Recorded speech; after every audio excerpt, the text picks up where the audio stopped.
While I was buckling our 5-year-old into her car seat, my phone buzzed against my hip. I finished clicking the last strap into place first, because that's the kind of father I am. The kind who finishes the job in front of him before he looks at anything else. Then I pulled out my phone and read the text from my wife. Moving to France with Jaime. I emptied our savings. Good luck paying rent. I looked up at my daughter's paint-covered hands, purple and green fingerprints smeared across her denim jacket from art class, and I felt something settle in my chest that wasn't panic and wasn't grief. It was something closer to confirmation. I typed back 4 words. Thanks for letting me know.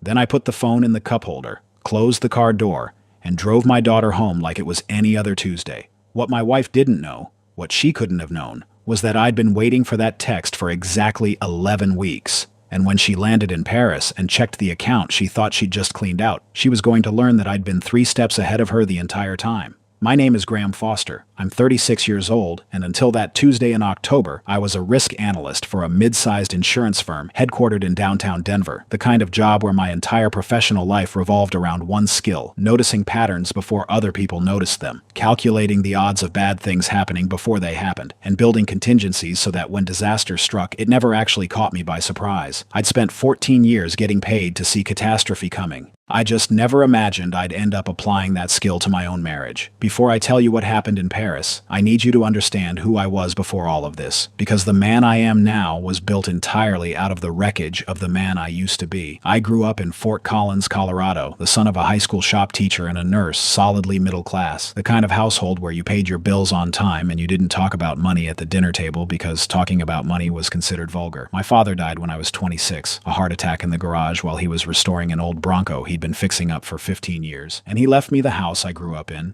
paid off, along with a modest life insurance policy that I never touched, because touching it felt like admitting he was really gone. That house sat in my name and my name only for the entirety of my marriage, a detail that would matter more than I could have guessed on the day my wife decided to leave the country. I met Fiona Marsh at a friend's engagement party in the Highlands neighborhood of Denver 9 years ago. She was 27 then, working as an event coordinator for a boutique firm that specialized in weddings for Denver's country club crowd, and she had this way of talking about her work that made table linens and floral arrangements sound like high art. She wore her ambition openly, which I found refreshing after dating women who pretended not to want things. Fiona wanted things. She wanted a life that looked good from the outside, and for the first several years of our relationship, I thought that meant she wanted the same life I did. We got married 2 years later at a vineyard outside Palisade, on the western slope, because Fiona had fallen in love with the idea of a destination wedding without the destination actually being far from home. Our daughter Lily was born 14 months after that, and for a while, life was exactly what I'd pictured when I was a kid watching my own parents grow old together in that little house in Fort Collins.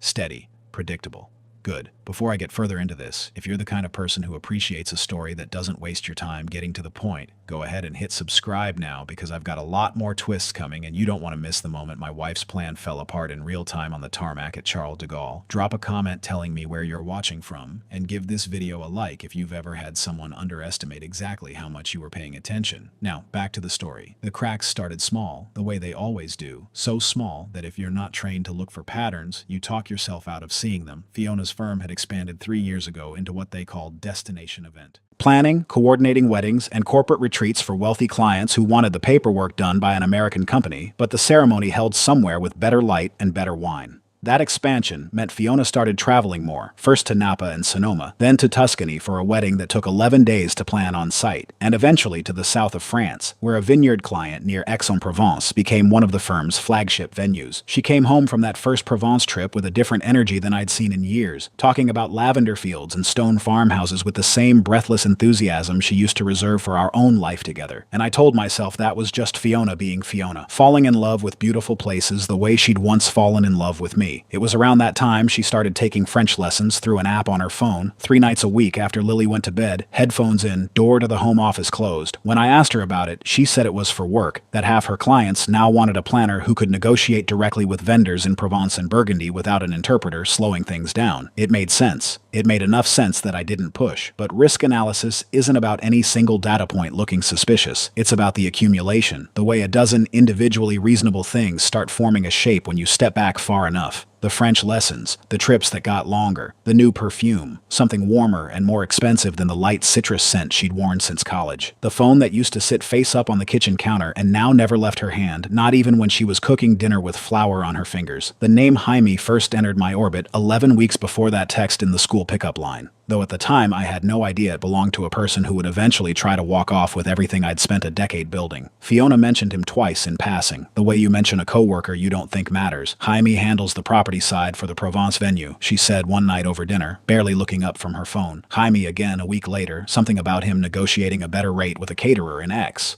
I remember thinking his name sounded French even though she pronounced it the American way, and I remember thinking nothing else about it because a wife mentioning a work contact isn't evidence of anything. What made me start paying real attention wasn't the name. It was the receipts. I handled our joint finances the way I handled everything else in my life, which is to say carefully and on a schedule. Every Sunday night after Lily went to bed, I sat down with our accounts, reconciled the credit card statements, checked the savings balance, made sure the mortgage and the utilities and Lily's preschool tuition were all accounted for. It was a habit I'd had since before we got married, something my father drilled into me as a kid, the idea that you always know exactly where your money is because the moment you stop knowing is the moment someone or something takes it from you without your permission. 11 weeks before the text, on a Sunday night in late July, I found a charge on our joint credit card for a boutique hotel in the 8th arrondissement of Paris, 4 nights, back when Fiona had told me she was in Provence the entire trip working the venue for a wedding. I didn't confront her. I want to be honest with you about that, because I think a lot of people watching this would have marched into the bedroom that night and demanded an explanation, and maybe that's the right instinct for some marriages, but it wasn't the right instinct for mine. I've spent my entire career learning that when you tip your hand too early, you lose the ability to see how a situation actually unfolds. If Fiona knew I was watching, she'd get careful, and careful people are much harder to understand than people who think no one is looking. So instead of confronting her, I did what I do for a living. I started building a model. I pulled 3 months of statements and mapped every trip against what she'd told me about it. I noted the days her location services, still shared with me from an old family plan feature neither of us had bothered to turn off, showed her phone pinging from a district of Paris nowhere near the Provence venue. I started keeping a private folder backed up to a drive that lived in a safety deposit box at a Wells Fargo branch on Colorado Boulevard, nowhere near our house, nowhere Fiona would ever think to look, and I called Preston Vance. Preston had been my father's attorney back in Fort Collins, and after Dad died, he'd handled the estate transfer for the house, which meant Preston already had every document proving the property was mine alone, inherited before marriage, never once retitled into both our names despite Fiona asking about it twice over the years, requests I'd deflected with some version of "we'll get to it," requests that suddenly looked very different in hindsight. I called Preston on a Wednesday afternoon from the parking garage at my office, and I laid out everything I'd found, the hotel charge, the location pings, the French lessons, the way Fiona had started looking at her phone like it was a lifeline. Preston, a 61-year-old man with the calm bedside manner of someone who has watched 1,000 marriages end and stopped being shocked by any of them, listened without interrupting, and then asked me one question that changed the entire shape of what came next.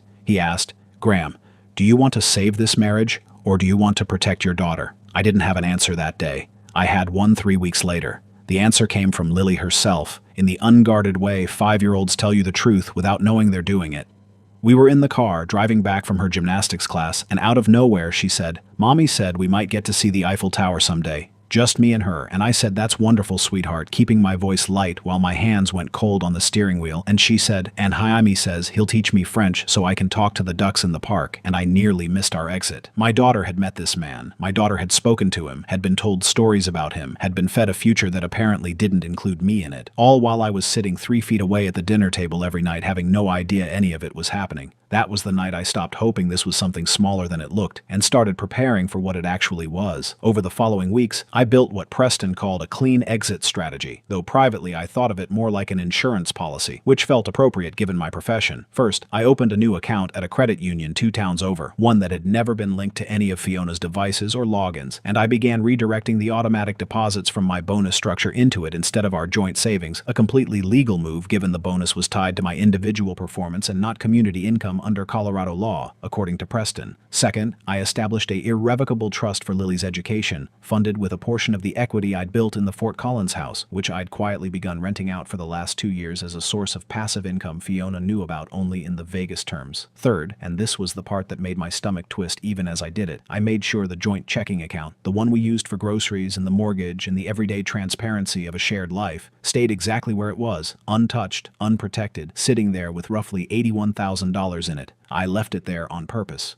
Preston called it bait. I called it a test I was terrified she'd pass, because passing it would mean the woman I'd married for better or worse was willing to walk away from her own daughter without so much as a conversation. She passed it on a Tuesday in October, 3 days after she told me she needed to fly to Provence for a 9-day site visit ahead of a spring wedding, a trip that had her leaving from Denver International on a Sunday and, according to the itinerary she showed me on her phone, returning the following Tuesday. I drove her to the airport myself that Sunday morning, helped her wrestle her suitcase out of the trunk at the departure's curb, kissed her goodbye like a man who still believed in the life he was living, and drove home to spend the week being a single parent, which by that point I had gotten quietly, thoroughly good at. Lily and I made pancakes shaped like dinosaurs. We watched the same animated movie about a lost puppy 4 nights in a row because she asked for it, and I couldn't say no to her voice when she asked for things. And every night after she fell asleep, I opened my laptop and watched the transaction history on that joint account like a man watching a storm system on radar, waiting to see which direction it would break. The first withdrawal hit on Thursday, a $12,000 transfer out to an account I didn't recognize, routed through an intermediary bank before it would eventually land somewhere international. The kind of move that looks careless to an amateur but is actually a fairly standard way to muddy a money trail if you don't want your soon-to-be ex-husband tracing it in one hop. I didn't stop it. I could have. I had the authority on that account to freeze it in under 10 minutes with one phone call to our bank.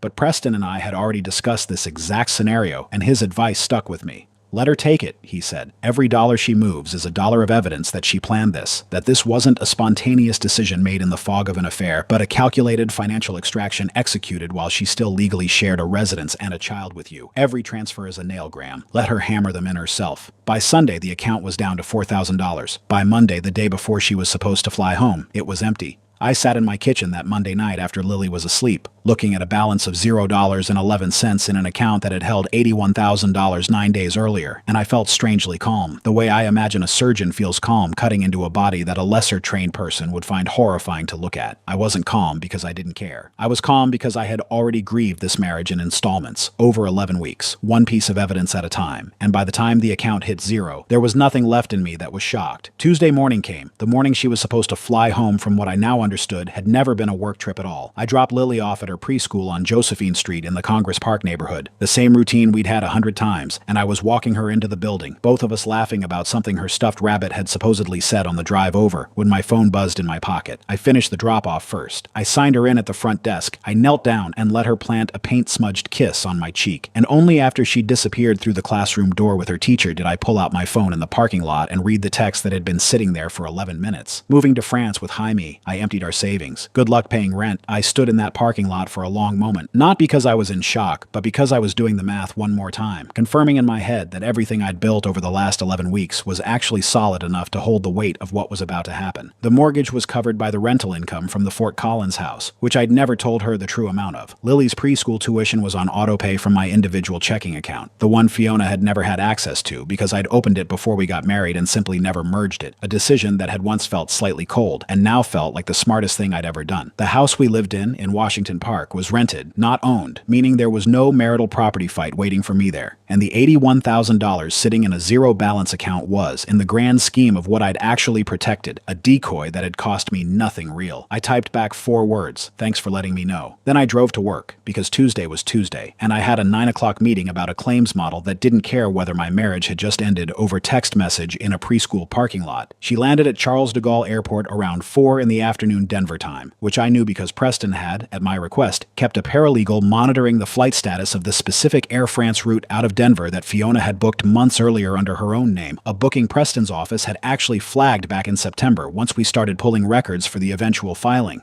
I imagine her walking through the terminal, jet-lagged and giddy with the particular high of a person who believes they've just outsmarted the man they married, pulling out her phone somewhere near baggage claim to check the account balance one more time to watch the number that represented her new life in France, the down payment on an apartment near the Marais that I would later learn Jaime had promised her, the seed money for whatever business venture the two of them had been whispering about over 11 weeks of stolen phone calls. I imagine her opening the banking app, and I imagine the exact moment her face changed, because Preston's office got a call call from Fiona's own mother 40 minutes after that flight landed, and her mother relayed enough of the conversation that I got a fairly clear picture of how it went. The account showed $0.11, and underneath the transaction history visible to anyone with access to the account, which at that point was still both of us, was a note I'd attached to the final entry before I finally did freeze what was left. A habit from my job where every flagged transaction gets a memo. The note read, for the record, 2 words. I hadn't written them for her. I'd written them for the paper trail, for Preston, for the divorce filing I knew was coming. But I understood, sitting in my kitchen that night with Lily's crayon drawings taped to the refrigerator behind me, that those 2 words were going to land on Fiona like a verdict, because they told her, without a single wasted syllable, that I had known, not suspected, known, and that everything she'd done over the last 11 weeks, every secret transfer, every whispered call to Jaime, every lie about Provence, had been happening inside a house of glass she'd mistaken for a fortress. Her mother, Carol Marsh, called me that same night, her voice tight with an anger I could tell wasn't entirely aimed at me. Carol had never been the type to sugarcoat things, and she didn't start now. Graham, she said, Fiona is standing in an airport in Paris with 2 suitcases and about 300 euros to her name, and she is asking me to wire her money. And before I do that, I would like you to tell me what in God's name is going on. I told her. All of it. The hotel charge in July, the location pings, Lily's comment about the ducks in the park, the $12,000 transfer, the emptied account. Carol was quiet for a long time on the other end of the line, and when she finally spoke, her voice had dropped into something quieter and more tired than anger. She said, I raised that girl better than this. And then she said something I've thought about many times since. She said, you're not going to hear this from her, Graham, but thank you for not letting our granddaughter grow up not knowing where she stands with her father. I didn't know what to say to that, so I just said goodnight, and hung up and sat in the dark kitchen for a while longer before I went up to check on Lily, who was asleep with her stuffed rabbit tucked under one arm, completely unaware that her mother was 3,000 miles away, discovering exactly how much her new life was actually worth.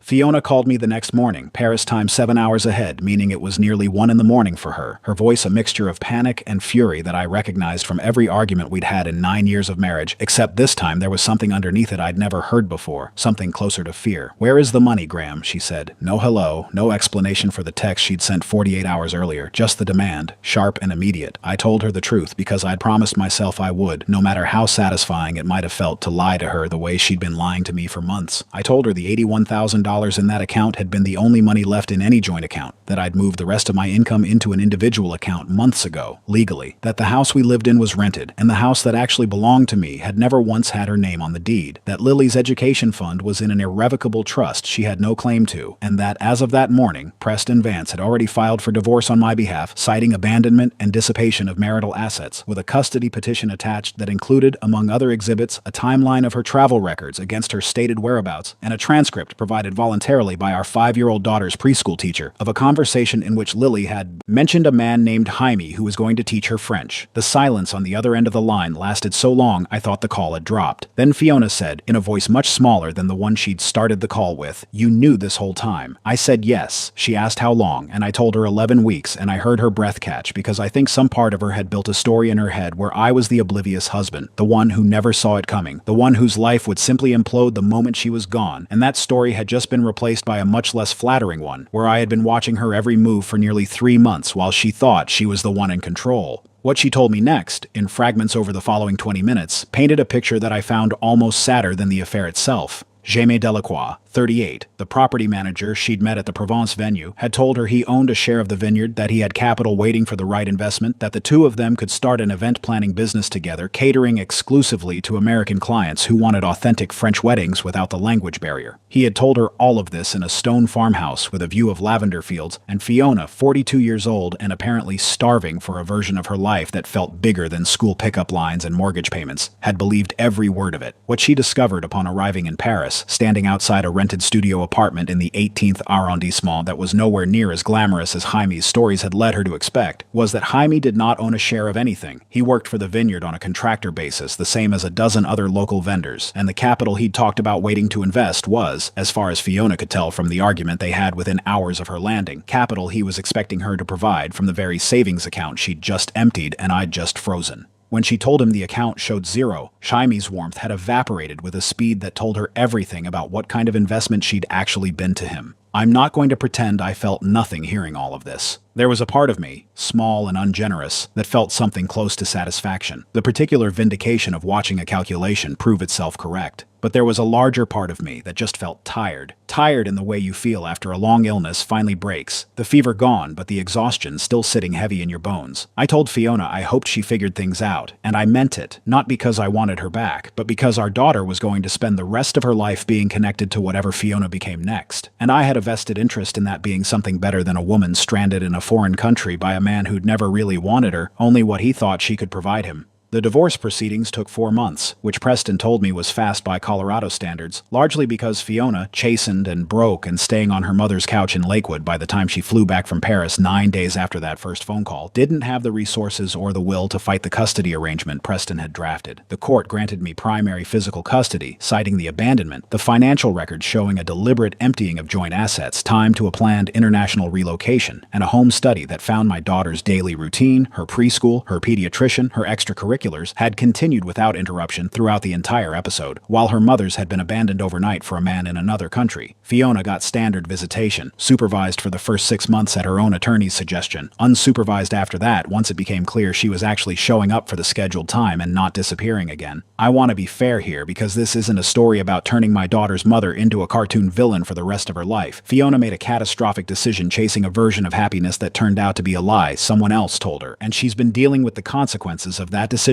every single day since, in ways that are genuinely hard to watch even when you're the person she hurt. She moved back to Denver in December, into a small apartment in Aurora that her mother helped her afford, and she got her old job back at the events firm, though at a lower title than before, since 9 unexplained days of radio silence during a client trip does not exactly build professional trust. She sees Lily every other weekend now, and from what I can tell, she's trying, genuinely trying, to be present in a way that acknowledges what she almost threw away. Lily still asks about the ducks in the park sometimes, though these days it's less about a promised trip to France and more about the actual ducks at Washington Park, 3 blocks from the house I eventually bought outright with the equity I'd been quietly building, the house I finally, for the first time in my adult life, feel entirely settled in. I want to go back to that moment in the school parking lot because I think about it more than almost anything else from that entire year. I remember standing there with my phone in my hand, reading those words, moving to France with Jaime. I emptied our savings, good luck paying rent, and I remember the specific decision I made in that moment not to let my face change, not to let my hands shake, because I had a 9 o'clock meeting and a 5-year-old who needed picking up at 3:15, and a life that was, in every practical sense that mattered, already secure. I didn't feel like a man whose world had just collapsed. I felt like a man whose model had finally resolved, the way a risk calculation finally lands on a number after weeks of uncertain variables, and the strange gift of that feeling was that it left almost no room for panic.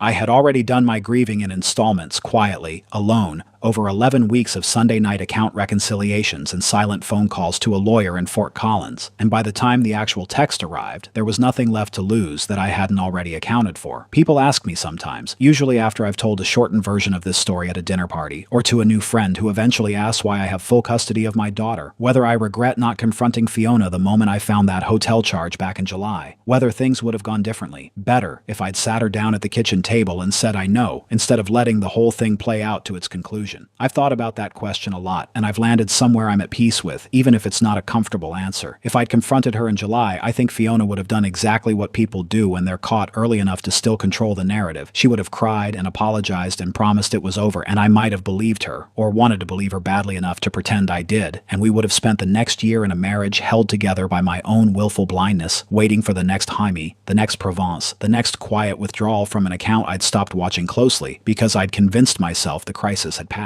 By letting it play out, by watching instead of accusing, I got something I don't think I would have gotten any other way. I got certainty. I got to know, with total confidence, exactly who my daughter's mother was capable of being when she thought no one was paying attention. And I got to build a life around that knowledge instead of around a hope that might have been false. Lily is 6 now. She started kindergarten this fall at the elementary school 4 blocks from our house, and most mornings I walk her there myself, her backpack bouncing against her shoulders, her hands small and certain in mine. She doesn't remember much about that October anymore, or if she does, she's never said so, and I've been careful not to fill in gaps she hasn't asked me to fill. What she does know is that she has a dad who shows up every day, at pickup and at bedtime and at every school function, no matter how small, and she has a mom who is, slowly and imperfectly, trying to rebuild the kind of trust that doesn't come back overnight just because someone says because they're sorry. I don't know what the next chapter of Fiona's story looks like. I know Jaime Delacroix is, as far as anyone has been able to confirm through the small, gossipy world of destination wedding vendors, still working the same property in Provence, still telling some version of the same story to whoever is willing to listen this season. I hope, for whatever it's worth, that Fiona finds something real eventually. Something that isn't built on a lie told in a stone farmhouse with a nice view. As for me, I've started dating again, carefully, slowly, the way you drive on a road you know has black ice somewhere even if you can't see it. I met a woman named Hannah at, of all places, a parent orientation night at Lily's school, where she was there for her own son, a serious, funny kid named Owen who has somehow become Lily's best friend in the entire kindergarten class. Hannah teaches middle school science, has never once, in 6 months of knowing her, asked me a question about money that didn't feel completely ordinary, and laughs at exactly the kind of dry, understated jokes I make when I'm comfortable with someone, which is a rarer thing than I used to think. I'm not going to pretend I know where that goes. I've learned enough in the last year to know that certainty about the future is a luxury you don't get to have no matter how many models you build or how many contingencies you plan for. What I do know is that I built a life that could survive the worst thing I thought could happen to it, and it did.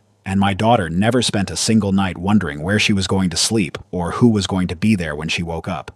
That's the part I want you to take away from this, more than the twist with the frozen account, or the phone call from Paris, or any of the details that probably brought you to this video in the first place. The lesson isn't really about outsmarting a cheating spouse, even though I understand why that part makes for a satisfying story. The lesson is that the people who love you the most, the ones who are actually paying attention, will notice the small things long before the big things happen, and what you do with that noticing is the entire measure of the person you turn out to be in the moment it matters most. I could have used everything I found out in July to destroy Fiona the moment I had the leverage to do it. I had the evidence, I had the lawyer, I had a case strong enough to make the divorce proceedings genuinely brutal if I'd wanted them to be. I chose instead to build a wall around my daughter's stability and let the truth do the rest of the work on its own. And I think that choice is the only reason Lily gets to grow up with two parents who, whatever else has happened between them, have never once made her the battlefield. Graham's story is the ultimate proof that reacting in anger isn't always the best move. It would have been so easy for him to blow up the second he saw that first hotel charge in July, but instead, he put his emotions aside and played the long game, not for revenge, but to build an absolute fortress around his daughter's stability.